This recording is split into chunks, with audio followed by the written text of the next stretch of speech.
Hai guys, di video ini aku mau bahas tentang moral luck dalam etika filsafat.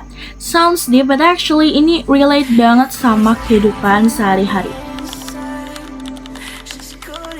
Jadi, moral luck itu adalah kondisi ketika seseorang dinilai secara moral karena hal-hal yang sebenarnya di luar kontrol mereka.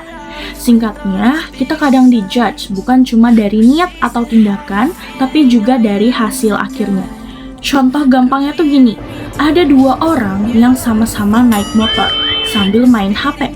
Keduanya jelas salah dong, sama-sama careless, sama-sama risky.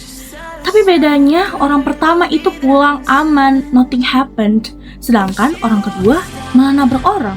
Nah, walaupun kesalahannya itu sama, biasanya orang bakal ngejudge orang kedua itu lebih parah karena akibatnya itu lebih fatal. That's what we call moral luck. Dan dari sini muncul dilema. Pertanyaannya adalah, is that fair? Apakah adil kalau seseorang dinilai lebih buruk cuma karena hasil akhirnya beda, padahal niat dan kelalaiannya itu sama? Secara teori etika, manusia seharusnya dinilai dari niat, pilihan, dan kesadarannya, because that's what they can control.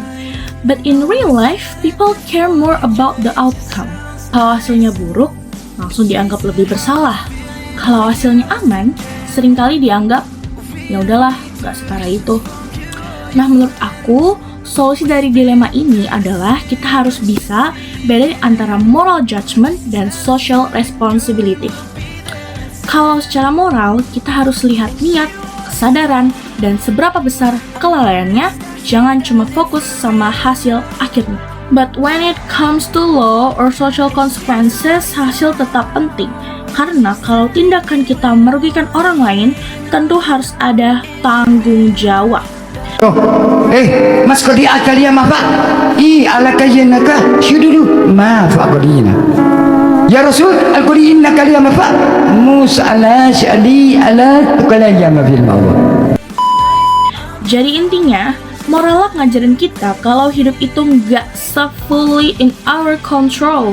Kadang ada luck, ada nasib, ada hal-hal yang nggak bisa kita prediksi. Makanya saat menilai orang lain kita harus lebih fair dan jangan gampang ngejudge. Kesimpulannya, moral luck adalah situasi ketika keberuntungan memengaruhi penilaian moral seseorang. Dilemanya ada di satu pertanyaan besar. What matters more? Attention or result? Dan menurut aku ya, jawabannya adalah both matter but in different context. So yeah, that's all my explanation about moral luck. Thank you guys for watching and see you!